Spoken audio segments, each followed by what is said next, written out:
I spent 2 years just terrified, absolutely terrified, because I came out of that relationship pretty much financially illiterate. I was an earner, I made good money, but I never saw where it went. I very happily abdicated all responsibility for finances to my husband at the time, and suddenly I was in this place where I had to make all of these decisions and put food on the table for my kids and pay rent, and it was a really, really scary time. Deanna Cooney, thank you so much for joining Jo and I today. Thanks for having me, guys. I'm really, really, really excited to be here. I think this is going to be a super fun conversation. Deanna, what's one moment that changed everything for you? I've been thinking about this a lot. There's been many, many moments in my life that have changed the trajectory of what I'm doing. When I was 22, I made the choice to completely abandon the degree that I'd just done in health promotion and marketing and the proper, real good job that I got straight out of uni and pursue an acting career. That changed lots and lots of things. And deciding at 30 that I was going to become a photographer and add that to my creative outputs and career was a big shift. But probably the thing that changed the trajectory of my life in a really big way was divorce.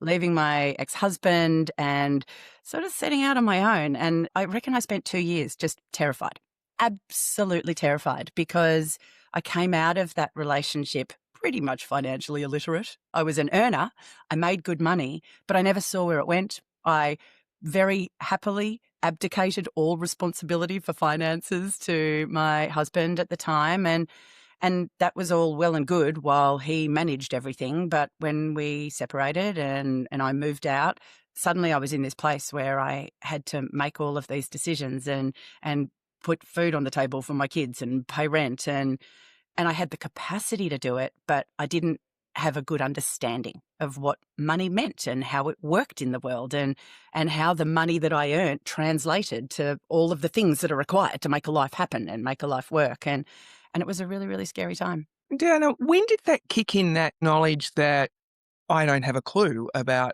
what happens with the financial side of things? Was that something you thought about before? No. You just, okay. No, it wasn't even on my radar. But once I left and started engaging in the world on my own, I started to realize that not that I wasn't capable. I didn't ever feel incapable. I just didn't know what it meant. And I wasn't sure how things worked effectively. And I didn't know what the money coming in, how far it would go. So I always felt this deep uncertainty every day, every week. And I was a freelancer. So I didn't have a salary. I had a career as a freelancer, as an actor. And it was fine in the end, but there was no security to it and no surety of what was coming in and when. So I went from just being able to float along doing my thing and letting money come and go as it came and went to having to plan. And planning when you don't have any stability or any consistency to what's coming in is really, really, really challenging. Mm-hmm. That's when it jumped up and hit me in the face like a wet fish. What were the fears that came with that, Deanna? Oh, I was scared that I wouldn't be able to pay rent and that I would lose the home that we were living in. And I had two young children, a 6 and an 8-year-old, that we were doing split custody. So they were spending half their time with their dad and half their time with me, and we were doing week on, week off.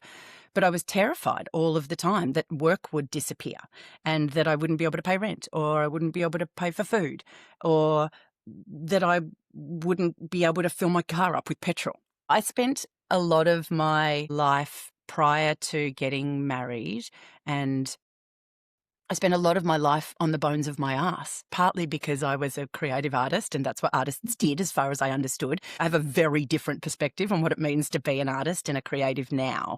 But back then, I got married when I was 28. And so up until that point, as I was a starving artist and I was very proud of it. It was like it was part of my identity, right? But what that did is it created this space for me where, I didn't really know what was going on. And like I can remember being at university. I was a broke-ass student at university as well, renting a house and not knowing if I was going to have money to pay rent. And and sharing a space with other people and going to get petrol from a petrol station and not having enough money in my bank account to pay for the petrol. This is back in the 90s. I had to take all the jewelry I was wearing off and anything that had any potential value and leave it at the service station so that I could go and get some money and come back and pay them for the petrol. So I had all of these experiences that I'd forgotten about, essentially. But when I left my ex-husband and went out into the world by myself, they all came back with a vengeance. And it didn't really matter that I was okay. My nervous system was in complete disarray, absolute disarray. Was sure that I was going to die, that everything was terrible and that my kids were going to die too. That was my experience. It was terrifying. I lost a lot of weight. I barely ate for a year while I was trying to manage my way through it. And it taught me a lot about resilience and about nervous system functionality and how to manage myself through things and about what my actual capabilities are. That was an interesting point you made, that you went through that as a student. So obviously at a level you really managed that quite well in terms of emotionally. Oh, well, yeah, this is the situation. I'll leave my jewelry. But it sounds as though this time it felt very, very different. It felt a lot scarier. It felt a lot harder. Why do you think that was? Oh, Why do you think kids. the fear was worse then? 100% having my kids involved. Right. When it's just me, it's fine. I'll just find my way through something. But I was responsible for these little humans, and it scared the living daylights out of me that I wouldn't be able to take care of them. I didn't want to lose them. And I was worried all of the time that someone was going to show up and look at me and how I was managing things. And it was fine. We always had food. We weren't actually on the bones of our ass. And this is one of the interesting things about fear. It can put you in a place where the logic and the rational kind of approach to what's actually happening gets abandoned, and fear just drives all of your actions and your thought processes and your responses and reactions to things. And I was terrified that either I wouldn't be able to take care of my kids or that someone was going to assume that I couldn't take care of my kids, look through the careful little facade that I had built, that I was competent, and go, no, you can't. We're taking the kids. Your ex-husband gets full custody of them. You don't get to have them anymore. It was terrifying, that part of it.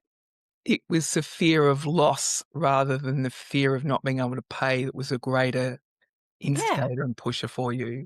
Yeah, I was worried about what would happen, if I couldn't, or that. And it wasn't even if I couldn't. I just had this overwhelming idea that someone was going to come and take my kids away from me. Within that, Deanna, was there fear of judgment of someone who could come and judge you as not being worthy to take care of your children and ability to keep them safe? Where did fear of judgment come in for you, or did it? I don't know exactly. I know that I was getting a fair amount of, the divorce was not amicable, at all. So there was a lot of pressure coming at me, and there was a big social structure breakdown when my ex-husband and I separated. There was a lot of judgment being put on me for the way that I handled myself, for the choices that I made, and I think it was probably an extension of that. I was already getting a lot of shit, a lot of grief, a lot of pressure, a lot of really nasty stuff being said about me. Not really to me, but to lots of other people. My kids were exposed to it. I think probably it was an extension of that more than anything else. And do you feel, thinking back now, some of those unhelpful thoughts, were you getting caught up in some of those judgments that were being put on you? Was there any of that happening? Absolutely. When you're in a situation that you perceive to be really precarious, it absolutely amplifies fear across the board. It's not like I was compartmentalizing it effectively and going, oh, so this is a situation and I'm scared of this particular thing, but everything else is going great. So we get some balance here. That wasn't what was happening. Everything else that was stressful and challenging was elevated and taken to a higher degree. It was affecting me more. And my resilience, my ability to withstand the emotional impact of all of that was reduced just by my general stress levels as well. Because leaving a marriage is stressful. And also I had to learn how to manage money. So it wasn't just that I was scared that my kids were going to be taken away from me. I was scared that all the money would disappear. Whatever money I had would just go, because I didn't have solid understanding, and I certainly didn't have a plan. I had no idea how to take the money that I had and learn how to use it effectively. I did learn that, obviously. Like, those were the steps that I went through over a couple of years, and I found some beautiful resources, and I had an amazing support from my new partner, and there was a lot of learning that happened. But while I was learning that, it wasn't just about learning the skills. I had to rewire all of the money stories that I'd been telling myself forever, all of the historical ideas about my own capabilities and my functionality as a grown-up. All of that had to be rewritten and reprogrammed so that I could step past the impact of the judgments, and the fear stopped being such a big shutdown impact on me. You mentioned that some of those stories are on repeat. At what point were you able, Deanna, to realise that they were in fact stories on repeat from your childhood or your 20s? At what point were you able to notice that? There that is again. Do you know about the Barefoot Investor? I used that model to help me create some structure around money and put some literally buckets in place that I could start playing with and utilising. Once I got some skill in the space, I started to feel more competent, and that competence led to a higher degree of confidence. And once I started feeling more confident, I was able to recognize that there were some looping thoughts that were showing up that weren't actually related to my reality. And once I saw that, I was able to go, oh, there's that thing again. All right, now the job. Now the job is to recognize that, interrupt it, and replace it with something functional and useful that supports me going forward. I love that frame, competence led to confidence, because often we don't realise that we can acquire any new skill if we need to. Yeah, 100%. In that messy middle where you were really concerned about every moment, can I put food on the table today? Tell us about the actual feelings that you're experiencing, and how did that play out for you on the day-to-day basis? Oh, gosh. So, feelings. The overriding physical feeling that I had was terror. And it sounds so melodramatic now to talk about it in those terms, but I felt terrified. I was unsure all of the time, and I just felt lost. I didn't have a clear path forward. I felt incapable and really small. I don't know if that's a good way of describing a feeling, but I felt like this little tiny soft thing that was going to get ripped apart at any moment. I didn't feel like I had any solidity. And sometimes it's easier to describe how we don't feel to get to how we do feel.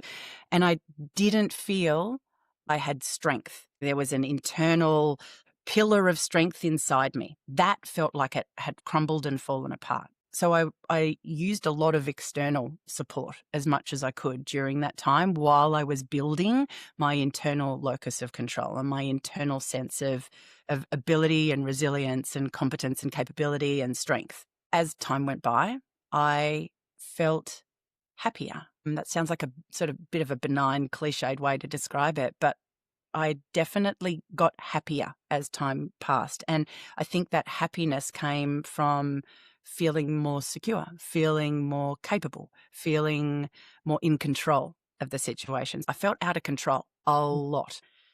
You brought the external support, which we all need at times, but the happiness seems to correlate as you brought it all more internal. How did you feel when you started to realise that it was within you and it was your internal being that could get you through? Yeah, like there's like an ecstasy attached to that. And I can feel it in my body right now. I feel like I'm getting goosebumps. The hairs on my arms are standing up. There's an bubbling and fizzing inside me. There's this shift from, shit, I don't know how to do this and I need so much help. Right? I'm helpless. I'm like this little fucking soft baby helpless thing that needs so much support. And I went from there to feeling like someone who had my own back.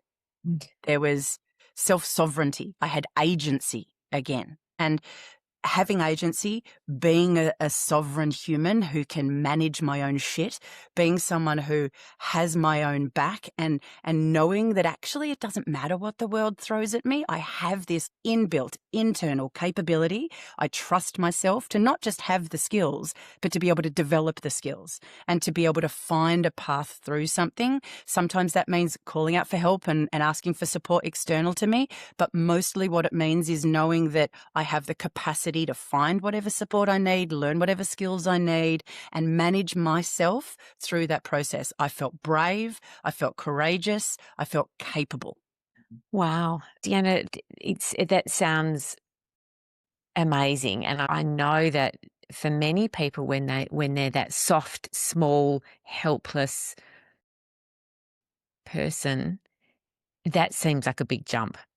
Yeah. You know, in that midst of that smallness and helplessness, there must have been something within you that led you to reach out, to know it's safe to reach out and ask for help and support, and to know that that's the way forward.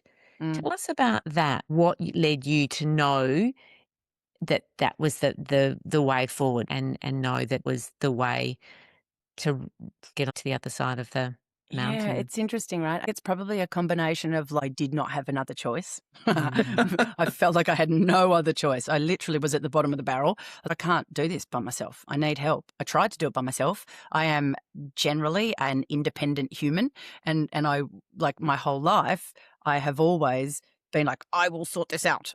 Like, I will make this work. When my kids were involved, it was this whole different level of, actually, this is really important, right? I can't hang around at the bottom of the barrel and just find my way through that. I need to create a space. I need to be able to be generating a safe environment for these little humans, because they need that so that they grow up resilient and feeling supported, but also having their own internal support system.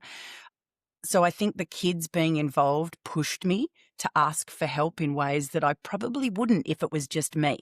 Right? I would probably spend more time fumbling through shit, trying to find a solution that serves me. So there was that. And then also I just had a beautiful partner who just kept offering help. Just like, he never bailed me out. But every single time I needed something, he was there helping me find a path through. And my dad has always said to me, and my dad raised me as someone who can get out of holes, right? But when I was a teenager, he said to me, anytime you're in trouble, you come ask me for help, and I won't dig you out. I won't even pull you out of the hole, but I'll help you work out how to get out of the hole so that you've got support, but you're doing the thing. And so that lives inside me. When I told my mum that I was leaving my ex-husband and the circumstances under which I was leaving and the things that had happened, some of which I am not at all proud of and that I definitely wouldn't repeat, the first thing she said to me was, "Oh, darling, that must be really, really hard. Let me know what I can do to help." Mm.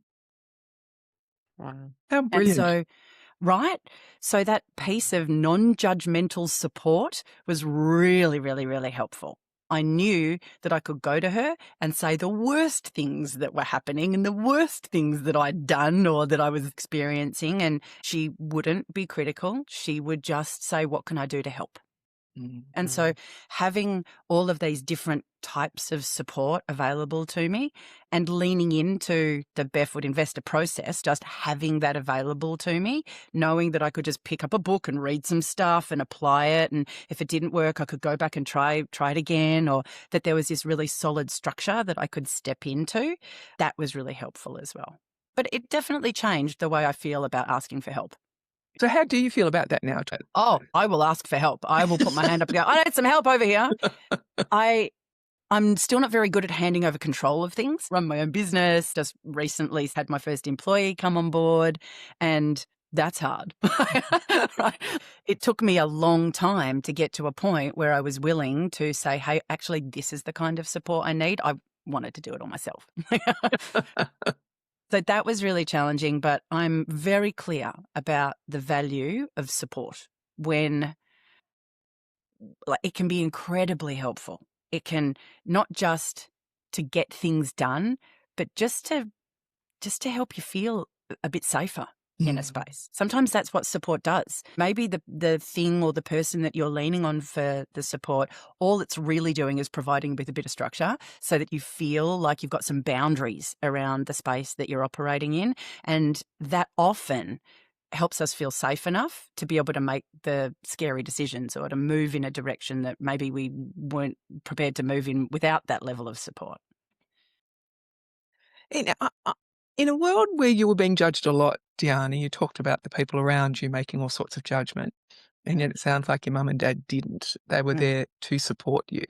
Yeah. How critical was that to have at least someone there that wasn't making a judgment? And how did that alter your course of working with the fears that came with leaving your husband, not being financially literate, having to do it all on your own?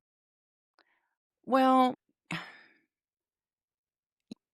when we only look at things from our own perspective and our own understanding and our own knowledge, and that might be fine, but often it's very narrow. It creates this really narrow, small little feedback loop that we're inside of. And when there's people outside of that little feedback loop that are behaving in ways that don't seem supportive at all, there's judgments happening, it really encourages us to stay in the bubble because it feels like the safest place. But then we're really stuck with our own perspective, our own knowledge, our own language, our own ability to process, our own history, our own stories. And those things get real fucking loopy real fast. And I don't mean like crazy loopy. I mean, they just loop and loop and loop and loop and loop. Everything becomes this repetition and this reinforcement of a circumstance that you're already in. And that can be really hard to break out of.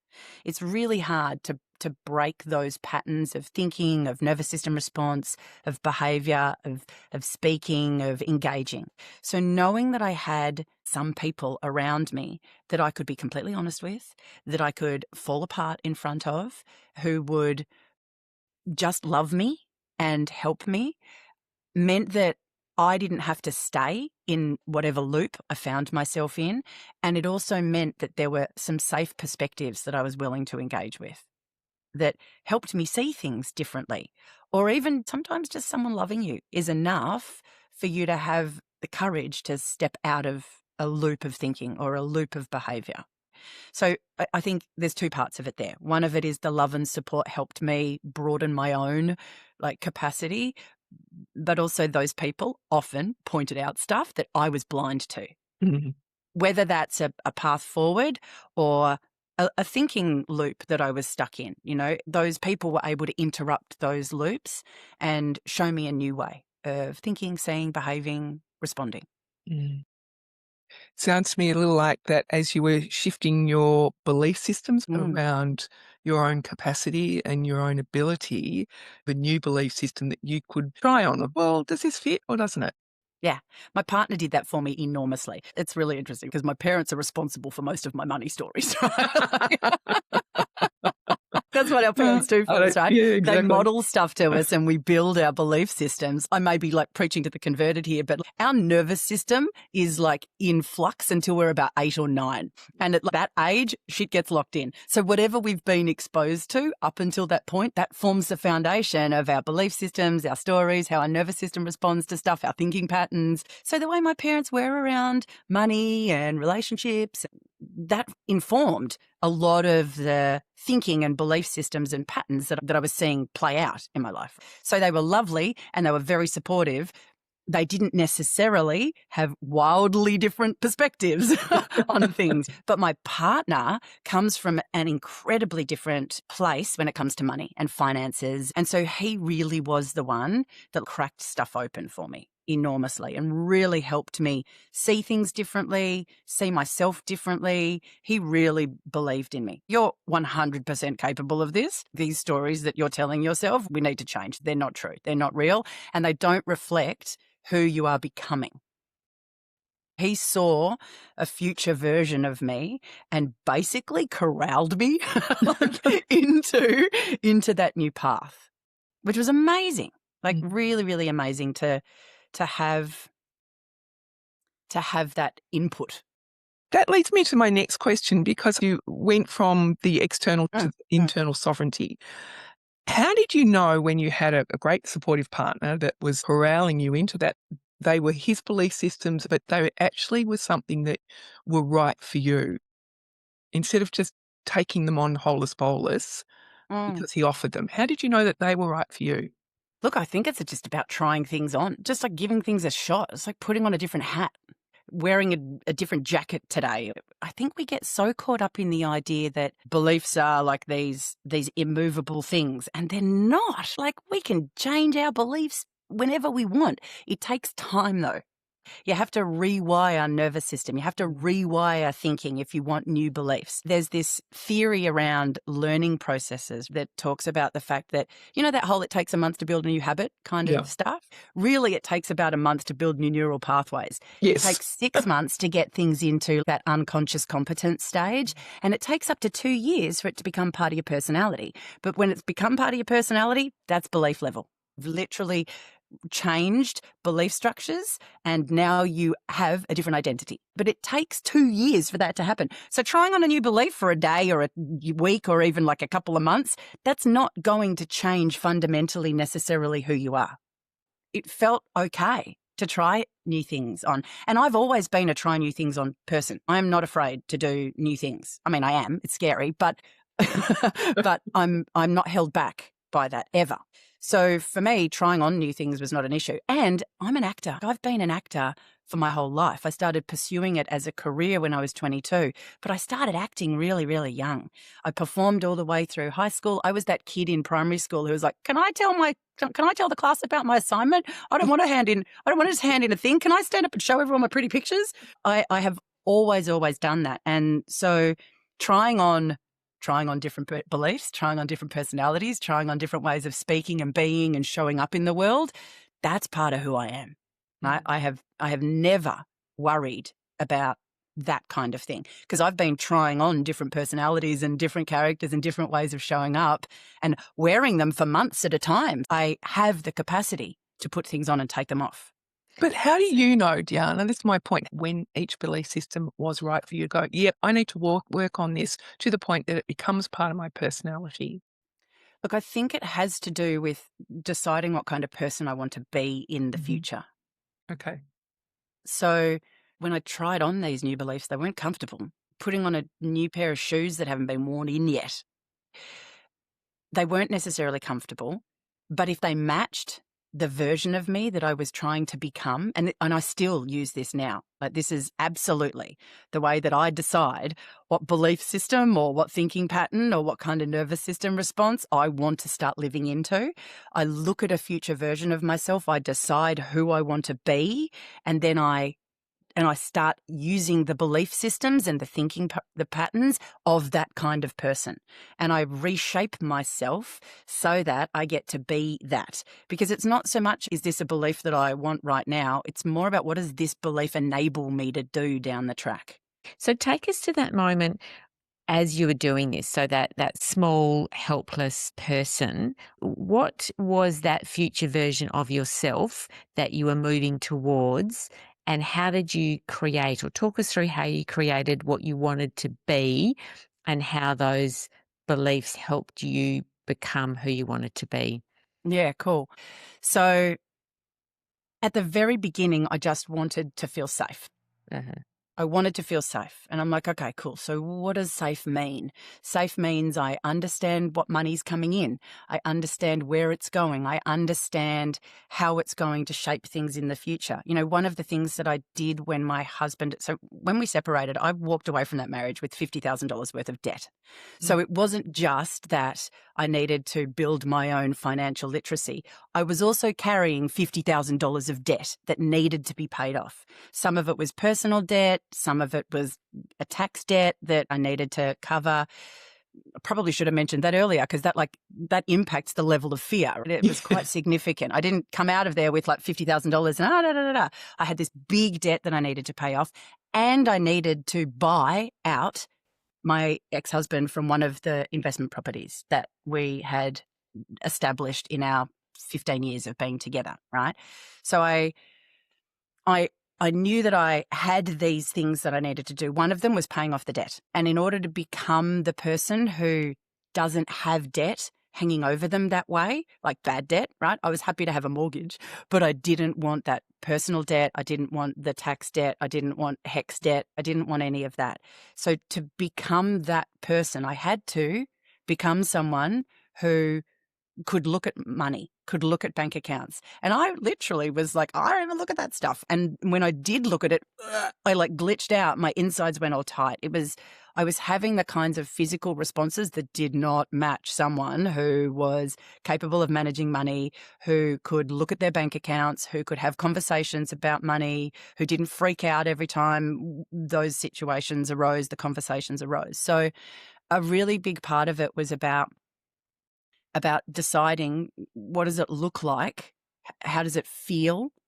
What kind of thinking does somebody who is, debt-free and manages their money appropriately, how do they behave? How do they respond? Well, for starters, they don't freak out every time they think about money. They don't avoid looking at their bank account. They don't have a big blow-up fight with their partner every time money is discussed. Tax time comes around. They don't fall apart trying to do their tax return. They do their best every quarter and they pay attention to things on the way. So the first step was practicing those things, literally taking the actions and shifting as much as I could my nervous system state before doing those things and while I was in those things. So how did you do that? How did you shift your nervous system state? Well, because I'm an actor and an athlete, I've spent pretty much my whole entire life paying attention to how my body functions and what kind of nervous system responses I'm having. And so this big fear response, this big scared situation that I was in, it's not the first time I've ever been scared. I have been scared lots and lots of times in my life. Acting is a scary thing. Presenting is a scary thing. Going on television is a scary thing. Being a performer is a scary thing. Having your own business is a scary thing. So I knew that I already had skills for managing nerves in the context of being a performer. I had learnt how to calm my body down using breathing techniques, using tension release techniques. I knew how to calm my body down, and I knew that if I calmed my body down, it would give me access to my brain again. Because, when we're in that big stress response, we don't have access to our prefrontal cortex. We don't have access to language. Our memory goes haywire. We have no emotional regulation skills when we're in that highly dysregulated sympathetic nervous system dominant response. And so I knew that I could manage that physically because that's how I learned how to manage my nervous system response as a performer. Use my body to calm my nervous system down, to calm my brain down, to stop that cortisol and adrenaline dump that just makes you dumb, right? Right? That just makes you want to run or fight. I knew I needed to calm down that fight or flight response. And I also knew that thinking doesn't do that. Actually thinking, calm down, doesn't work. But body first, nervous system management does work. And I had lots and lots and lots of evidence for that. So a lot of it was about implementing those tools and those skills, breathing in a way that I call horizontal breathing, which is about opening your ribs sideways, not using your shoulders to lift up and down. I call that vertical breathing. So I knew that I had all of these tools, all of these skills that I developed as a performer, and it was time to just bring them into real life. And then obviously as an actor and as an athlete, self-talk, insanely useful. Very, very, very important. And my dad raised me to be someone who always thought positively and always looked at the positives. I think there's things about that aren't helpful. Actually, we want to try and look at things from a serve and a limit perspective and come at things from that kind of neutral, objective perspective rather than just slapping silver lining on top of everything. I don't think that's always helpful. But it did mean that I had a grounding of here's what happens when you engage in thinking that's supportive instead of thinking that's not supportive. We literally are creating our environment, our world, by what we think. We filter our experience of the world through our thought processes. Our thought processes are the determiner of how we see the world. And I knew that. As an athlete, I'd used it lots and lots and lots. As an actor, I used it heaps and heaps and heaps. And as a child of a parent who was very much about positive thinking and the power of positive thinking, it was really embedded in how I approached things. So it was a real combination of that body first nervous system management and really making sure that my mental frameworks were supportive and noticing when they weren't, and then trying to interrupt them and replace them with useful things. I wasn't always successful. I'm still not always successful at that. But the process existed, and I lent into that really, really hard. You know, Deanna, one of the things that really strikes me is such an important point that you've made here in everything we've just discussed, just in this last moment, is that whole piece about we cannot do anything with our thinking unless we reduce the cortisol in our system. We have our thinking as the master almost, and our feelings as the servant. And what you're really saying is let's switch that around. The other way around. Yeah, let's make the master our feelings. And if we can get them in a sense of balance, then we can bring in the positive mindset. The thinking can come in over that. But if we try and do that first, it's not going to go anywhere. It doesn't work. And look, the anatomy supports it as well. The anatomy and the biology supports it. Our vagus nerve is like the center of all of that. It's the thing that connects our brain and our body together. And we have a tendency to think that our brain is the most important part of that process. But here's the thing. Some research was done, I don't know, in the last few years, a dissection of the vagus nerve. And what they discovered was that 80% of the nerve fibers in the vagus nerve go body to brain. Mm-hmm. Only 20% go brain to body. So literally the body is the engine. The body is the most important thing. If you only try to use your brain, your cognitive powers, your intellect to manage your way through emotional dysregulation or physical dysregulation, just even being puffed, having that like, whoa, I'm excited kind of feeling in your body. If you try to only use your cognitive powers for that, then you're operating at 20% capacity. And that does not make sense. If you've got an 80% capacity to manage things, why the hell wouldn't you choose that path? Yeah. So I want to move you forward because just move on. The first thing that you wanted to be was safe. Yes. What was the next rebuilding? What was the next part to that, and how did you get there?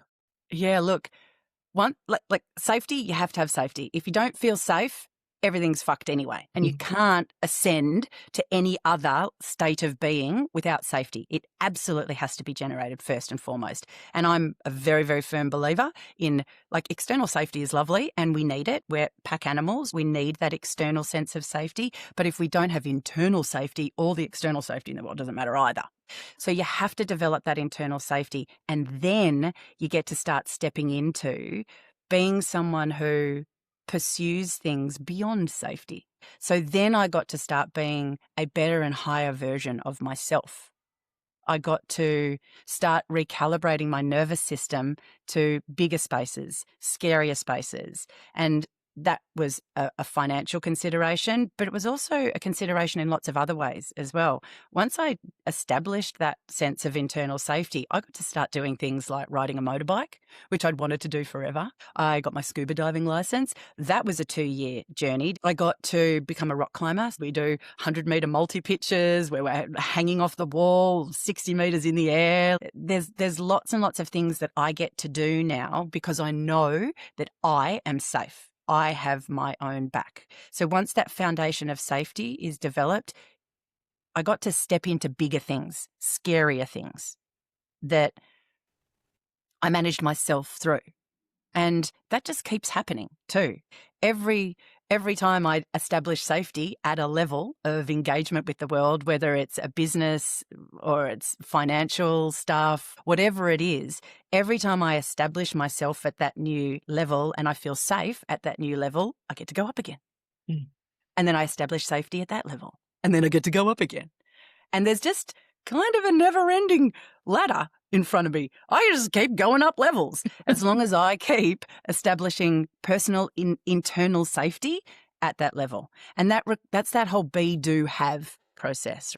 Be the person that is safe. Start thinking and showing up like someone who is safe does in that environment, and your nervous system catches up. Nervous system catches up, thinking catches up, as long as you work on it. and you actively look at root cause of the fear that's there, the lack of safety that's there. What's the root cause of that? Let's get into that and like pull that apart and see if we can process any leftover emotion from past experiences that are making me feel unsafe. And this is the work I do with my clients as well, because teaching people how to be an effective communicator and public speaker, there's lots and lots and lots of fear. So it's very much about what kind of person do I need to be? What kind of nervous system responses and thinking patterns and physical kind of state does a person who has that level of safety have? And then how do I start embodying that? How do I start embodying that and living that every day? And how do I start recognizing where old patterns are showing up and interfering with being that person? And anytime they show up, I interrupt them and I replace them with the response that is appropriate for someone who's safe in that space. Wow. And Deanna, I'm conscious of our time. I'd love to keep on digging deeper, but so inspiring to hear you taking us to that moment with that small, helpless version of you to now the woman, the courageous, perhaps, very strong woman in front of us today. It has been so inspiring, and I know so inspiring for our listeners to hear the steps you've taken and your wisdom. So thank you. To start wrap-up questions, I'd love to hear, what message would you give your 10-year-old self? Look, I think it's just stay in. Stay in. Don't get so scared that you bail and run in the opposite direction, because literally everything that you want is on the other side of being in that fear. You have to sit in it. If you don't sit in it, and this is the same for any emotional response, if you don't sit in it and experience it, you don't get through to the other side. And everything that you want is on the other side of that. And then it'll happen again. So do it again. Sit in it, stay in it, feel all of the feelings, process them, metabolize them, move through to the other side, and just keep doing that. And you will have everything that you want. Wow. What's been the greatest gift that this whole experience has given you? Oh, man. Look, it's just got to be my sense of self and my trust in myself, and knowing that I can handle pretty much anything that comes at me. I don't know what that looks like. I have no idea, but I know that I am capable. Wow. And so finally, I'd love to know your top 3 tips Yeah, for look, others.